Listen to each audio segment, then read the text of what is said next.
To our YouTube channel my dear friends and my family members. అందరూ ఎలా ఉన్నారు? అందరూ బాగున్నారని అనుకుంటున్నాను. నేనైతే చాలా బాగున్నాను అనమాట. ఆల్రెడీ నేను మొన్న ఎన్టీ స్కాన్ వీడియోలో చెప్పాను కదా, నెక్స్ట్ వీడియో నేను నా సెకండ్ ట్రైమిస్టర్ లో నాకు కొన్ని బ్లడ్ టెస్ట్ చేశారు. ఆ బ్లడ్ టెస్ట్ రిపోర్ట్స్ గురించి నేను మీకు ఎక్స్ప్లెయిన్ చేస్తానని, నేను పర్టికులర్ గా ఆ బ్లడ్ రిపోర్ట్స్ గురించి ఎందుకు ఎక్స్ప్లెయిన్ చేస్తా అంటున్నానంటే, ఆ బ్లడ్ రిపోర్ట్స్ లో ఏమొచ్చింది, ఆ బ్లడ్ రిపోర్ట్స్ వల్ల మా ఇంట్లో నన్ను ఎలా తిట్టారు, దానివల్ల మా హస్బెండ్ శివ ఉన్నాడే, తను నన్ను ఎన్నిసార్లు తిట్టాడు, డైలీ ఎన్నిసార్లు తిడుతున్నాడు అనే దాని గురించి నేను ఈరోజు వీడియో చేద్దాం అనుకున్నాను. ఎందుకంటే ఆ రిపోర్ట్ లో ఏమొచ్చింది, నాకు బ్లడ్ పర్సంటేజ్ ఎలా ఉంది, ఏంటి అసలు తిట్టడానికి రీజన్స్ ఏంటి అని చెప్తాను. ఎందుకంటే నేను చేసిన తప్పులు మీరు కూడా చేయకుండా ఉంటారని చెప్పి నేను ఈ వీడియో అయితే చేస్తున్నాను అనమాట. అంటే నేను చేసిన మిస్టేక్స్ మీరు కూడా చేయకుండా ఉంటారని చెప్పి ఈ వీడియో అయితే మీకోసం చేస్తున్నాను అనమాట. మీలో ఎవరైనా ఎన్టీ స్కాన్ వీడియో చూడని వాళ్ళు ఉంటే కనుక తప్పకుండా ఇలా ఆ వీడియో అయితే చూసేయండి. ఈ వీడియోని కూడా చివరి వరకు చూడండి. ఈ వీడియో చూసిన తర్వాత ఎవరికైనా నచ్చితే ప్లీజ్ సబ్స్క్రైబ్ అయితే చేసుకోండి. అలాగే ఒక చిన్న లైక్ చేయండి. మీరు లైక్ చేయడం వల్ల నా వీడియో అయితే చాలా మందికి రీచ్ అవుతుంది. ప్లీజ్ సపోర్ట్ చేయండి. ఈ రోజు నేను చెప్పబోయే వీడియో ఏంటంటే, సెకండ్ ట్రైమిస్టర్ వచ్చిన తర్వాత నేను మా విలేజ్ వెళ్ళానని చెప్పాను కదా. అంటే నా ఎన్టీ స్కాన్ అయిపోయిన తర్వాతనే మా విలేజ్ అయితే వెళ్ళామన్నమాట. సో మా విలేజ్ వెళ్ళిన వీడియో కూడా పెట్టాను. ఆ వీడియో చూడని వాళ్ళు ఉంటే కనుక ఆ వీడియో కూడా చూసేయండి.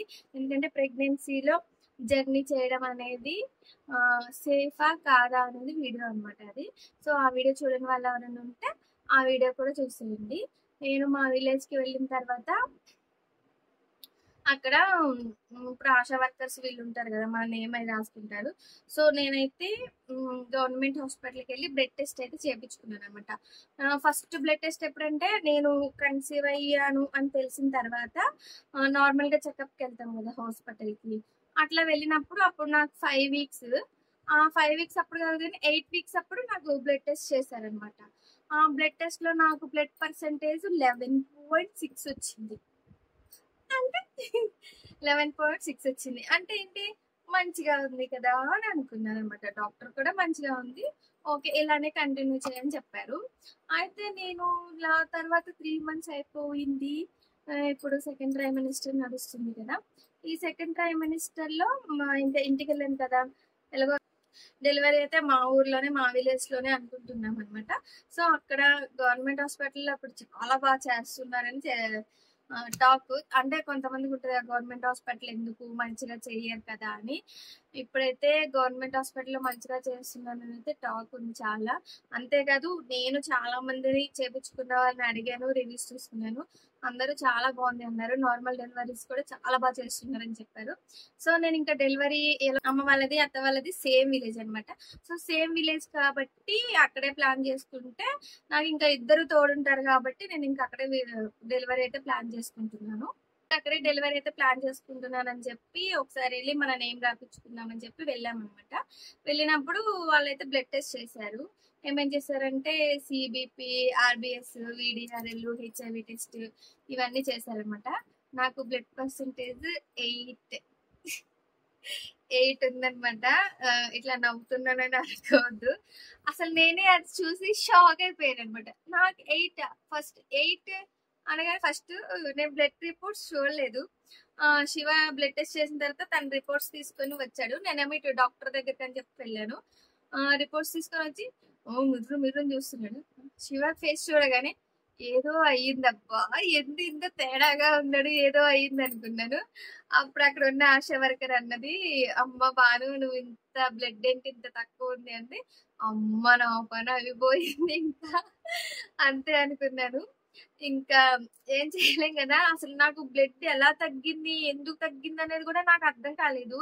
అంటే నేను ఫుడ్ సరిగ్గా తీసుకోలేదా లేకపోతే ఏంటి, అది నార్మల్ గానే ప్రెగ్నెన్సీలో ఫస్ట్ ఉన్న బ్లడ్ కంటే మంత్స్ పెరిగే కొద్దిగా బ్లడ్ తగ్గుతుంది అని తెలుసు అనమాట నాకు. సో తెలుసు కానీ మరీ ఒకేసారి అంత డౌన్ అయిపోతుందని నేను అనుకోలేదన్నమాట.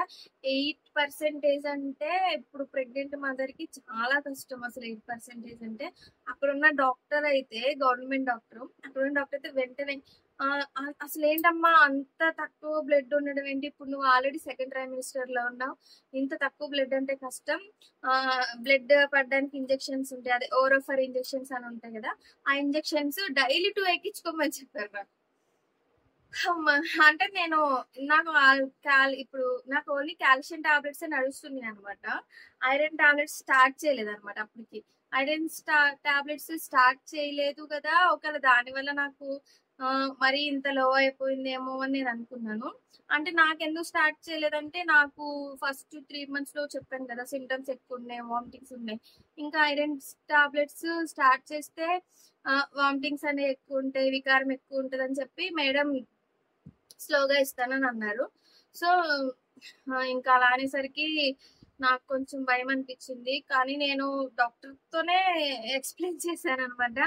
సార్ నేనైతే ఈ ఈ 2 months లోనే ఫుడ్ తినైనా ఏది చేసైనా బ్లడ్ అయితే నేను పెంచుకుంటాను, ఖచ్చితంగా బ్లడ్ పర్సెంటేజ్ అయితే పెంచుకున్నాను. నేను డాక్టర్ కే ప్రామిస్ చేసి వచ్చాను అనమాట. ఎందుకంటే నాకు ఇంజెక్షన్స్ ఎక్కించుకోవాలన్నా బ్లడ్ ఎక్కించుకోవాలన్నా చాలా భయం అనమాట. నాకు బ్లడ్ ఎక్కించుకోవడం అంటే సచ్చేంత భయం. సో నాకు అందుకే నేను డాక్టర్ కే ప్రామిస్ చేశాను, ఈ 2 months నేను ఖచ్చితంగా ఇంప్రూవ్మెంట్ చేసుకుంటాను. ఇట్లా ఇంజెక్షన్స్ అయితే ఇప్పుడు వద్దు, నెక్స్ట్ మంత్ ఒకసారి చెక్ చేసుకుంటాను, అప్పటికి అసలు ఇంప్రూవ్ అవ్వలేదు అంటే అప్పుడు మీరు చెప్పినట్టు చేస్తాను సార్ అని చెప్పి ఇంకా రిక్వెస్ట్ చేసి ఓ బతిమలాడో ఏదో ఒకటి చేసి బయటకి అయితే వచ్చాను. నేను నెగ్లెక్ట్ చేయడం వల్లనే ఇట్లా జరిగిందా, బ్లడ్ అండ్ పర్సంటేజ్ అనేది ఇట్లా పడిపోయిందా అని చెప్పి నాకే డౌట్ వచ్చింది. ఎందుకంటే నా ఫస్ట్ వీడియోస్ లో అయితే చెప్పాను సిమ్టమ్స్ ఇట్లా చాలా ఎక్కువ ఉన్నాయి, దానివల్ల నేను ఫుడ్ సరిగ్గా తీసుకోలేదు, ఇంకా ఒక్కదాన్నే ఉన్నా, నాకు ఫుడ్ అంతా తినాలనిపించేది కాదు, ఆకలి లేదు, దానివల్ల నేను ఫుడ్ అనేది నిజంగానే సరిగ్గా తీసుకోలేదు. నేను ఇప్పుడు బ్లడ్ ఇంప్రూవ్ అయ్యే ఫుడ్ అయితే నేను ఏది సరిగ్గా తీసుకోలేదు అనమాట. సో దానివల్ల తగ్గిందేమో అని నేను కూడా అనుకుంటున్నాను. ఇప్పటి నుంచి నేనైతే మంచిగా డైట్ తీసుకుంటున్నాను. సో ఇంకెవరైనా అలా తీసుకొని వాళ్ళు ఉంటే గనక ప్లీజ్ నాలాగైతే మీరు అసలు చెయ్యకండి. ఎందుకంటే బ్లడ్ తగ్గిపోవడం చాలా ఈజీ, ఉత్తిగా తగ్గిపోతుంది, కానీ బ్లడ్ పర్సంటేజ్ రావడం అనేది అది అసలు ఎంత కష్టమైన పని అంటే, మనం ఎంత డైట్ చేయాలి, ఎంత ఇంప్రూవ్మెంట్ చేసుకోవాలి అంటే, టాబ్లెట్స్ తీసుకున్నా అందులో ప్రెగ్నెన్సీలో బ్లడ్ తక్కువ అవ్వడం అంటే చాలా కష్టం.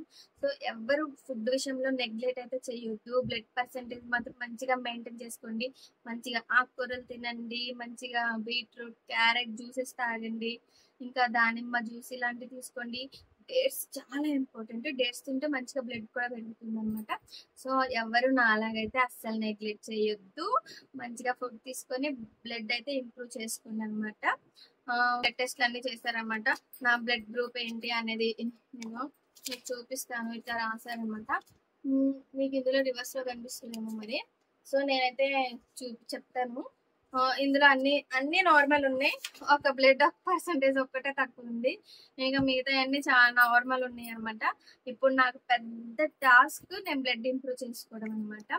ఈ సెకండ్ ట్రైమినిస్టర్ అయిపోయి థర్డ్ ట్రైమినిస్టర్కి వచ్చేసరికి నేను ఖచ్చితంగా బ్లడ్ అయితే ఇంప్రూవ్ చేసుకోవాలి. సో ఈ వీడియో చూస్తున్న వాళ్ళకి ఎవరికైనా ఏమన్నా తెలిస్తే నాకు కామెంట్ సెక్షన్ లో పెట్టండి, బ్లడ్ ఎలా ఇంప్రూవ్ చేసుకోవాలి అనేది ఎవరికైనా తెలిస్తే నాకు కామెంట్ సెక్షన్ లో పెట్టండి ప్లీజ్, నేను ఫాలో అవుతాను.